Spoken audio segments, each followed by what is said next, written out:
Hello everyone, welcome back to our channel শিক্ষা কেন্দ্র উন্নয়ন সোসাইটি শিলিগুড়ি ওয়েস্ট বেঙ্গল। তো আজকে আমাদের যে বিষয়টি আলোচনার সেটি হলো উচ্চ মাধ্যমিকের বাংলা, যার কোড হচ্ছে 303। তো এতদিনে আপনারা হয়তো জেনে গিয়েছেন যে এবছরের মানে 2024-এ যে এক্সাম হবে তার এক্সাম প্যাটার্নটা একটু চেঞ্জ হয়ে গিয়েছে।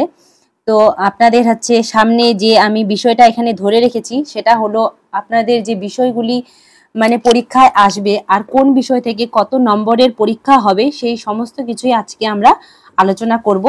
তো আপনারা ভিডিওটা দেখতে থাকুন। তো প্রথমেই আমি আপনাদেরকে এখানে আপনারা দেখতে পাচ্ছেন যে যে মানে বাংলার মধ্যে যতগুলো বিষয় আছে সেগুলোকে দুভাগে ভাগ করে নেওয়া হয়েছে। এক পাশে রয়েছে টিউটর মার্ক অ্যাসাইনমেন্ট, মানে আপনাদের যে অ্যাসাইনমেন্টগুলো জমা হয়ে গেছে সেগুলো, আর এক পাশে রয়েছে পাবলিক এক্সামিনেশন মানে পিই, যেটা হচ্ছে মানে সামনে কিছুদিনের মধ্যেই রয়েছে। তো আপনাদের যে এখানে দেখা যাচ্ছে টিউটর মার্ক অ্যাসাইনমেন্ট, যেখানে কিছু লেসন দেওয়া হয়েছে, মানে কতগুলো গদ্য কতগুলো পদ্য নাটক মানে এই সমস্ত বিষয় দেওয়া হয়েছে। আর এইদিকে যে আপনারা দেখতে পাচ্ছেন পাবলিক এক্সামিনেশন, যেমন আপনার মডিউল 1-এ যেমন আছে বিড়াল, সব্যসাচী, অতীতের বোঝা, কালা পাহাড়, অনাচার, টেরা ইনকগনিটা, আরণ্যক। তারপরে হচ্ছে লেসন 34 এর পর্যটন বিষয়ে যে আছে পুরো, মানে এখানে আপনারা দেখতে পাচ্ছেন যে পর্যটন যে বিষয়টা আছে সেটা কিন্তু অনেক বড়। তো সেটার কিছু কিছু বিষয় শুধু এখানে দিয়ে দিয়েছে, যেমন পর্যটন বিষয়ের দেওয়া রয়েছে শুধু সংগঠন ও পরিকল্পনা, আর গণজ্ঞাপনের রয়েছে পরিকল্পনা। আবার হচ্ছে যে লেসন 35 রয়েছে 35, লেসন 35-এর মধ্যে দেওয়া রয়েছে পর্যটন সম্ভাবনা ও সমাধান, আর গণজ্ঞাপনের মধ্যে দেওয়া রয়েছে গণজ্ঞাপনের সমস্যা ও সমাধান। এরপরে আপনার দেওয়া রয়েছে মানে কবিতা থেকে কবিতা পাঠ, পদ্মাবতীর বিবাহ মঙ্গল, প্রশ্ন, নারী, বাংলা ভাষা উচ্চারিত হলে নাজমা। তারপরে আপনার ব্যাকরণ মডিউল 3, মানে ব্যাকরণ থেকে আপনার মানে শুধু 3টা বিষয় পড়তে হবে, যেগুলো হচ্ছে শব্দ গণন, ভাষা রীতি, বাক্যের রূপান্তর। বাকি যেগুলো আপনার হচ্ছে মানে বইয়ের মধ্যে রয়েছে সেগুলো কিন্তু কোনোটাই পড়তে হবে না, শুধুমাত্র মডিউল 3 মানে ব্যাকরণের অংশ থেকে আপনাদের শুধু এই 3টি বিষয় পড়লেই যথেষ্ট। এরপরে মডিউল 4 মানে নির্মিতি পাঠ যেটাকে বলছে, সেখানে কিন্তু আপনার মানে প্রত্যেক বছরই যেমন প্রতিবারই আসে রচনা, সে চিঠি, সেগুলো কিন্তু এই বছরে কোনো কিছুই আসবে না। সেগুলোর জায়গায় এবারে আপনাদের রয়েছে সংক্ষিপ্তসার, প্রতিবেদন রচনা, অফিসের ফাইলে নোট নেওয়া, বক্তব্যের নোট নেওয়া ও দেওয়া। মাত্র এই 4টি বিষয় আপনাদের পড়লেই যথেষ্ট, কিন্তু এছাড়া অন্য কোনো বিষয় পড়ার কোনো প্রয়োজনই নেই।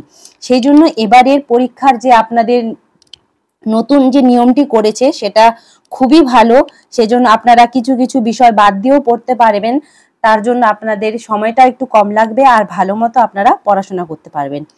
এবার আসি হচ্ছে যে আপনাদের দু ধরনের যে হচ্ছে এবারে মানে এনআরএস এর সাইডে যে নমুনা একটা প্রশ্নপত্র বেরিয়েছে, মানে কিভাবে প্রশ্ন হতে পারে তার উপরে আসি। ঠিক আছে, যে এই নমুনা প্রশ্ন পত্রতে রয়েছে দু ধরনের প্রশ্ন। ঠিক আছে, কিছু মার্কস যেমন 50 মার্কস দেওয়া আছে আপনার নৈর্ব্যক্তিক মানে অবজেক্টিভ টাইপের প্রশ্নে, আর বাকি 50 মার্কস রয়েছে আপনাদের সাবজেক্টিভ বা হচ্ছে বিষয়ভিত্তিক প্রশ্নের মধ্যে। তো প্রথমে আমরা আলোচনা করি হচ্ছে অবজেক্টিভ বা নৈর্ব্যক্তিক প্রশ্নের মধ্যে। এখানে আপনারা দেখতে পাচ্ছেন এই যে এখানে বিভাগ ক, বিভাগ খ এবং বিভাগ গ ঘ করে 4টি বিষয় দেওয়া রয়েছে। বিভাগ কর মধ্যে গদ্যর মধ্যে শুধু 13 মার্কস আসবে আপনার অবজেক্টিভে।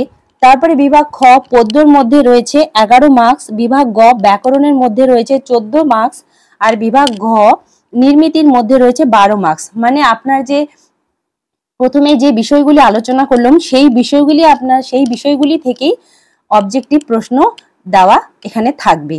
আর এরপরে আমরা চলে যাচ্ছি বিষয়ভিত্তিক প্রশ্নোত্তরে মানে সাবজেক্টিভ কোশ্চেনে।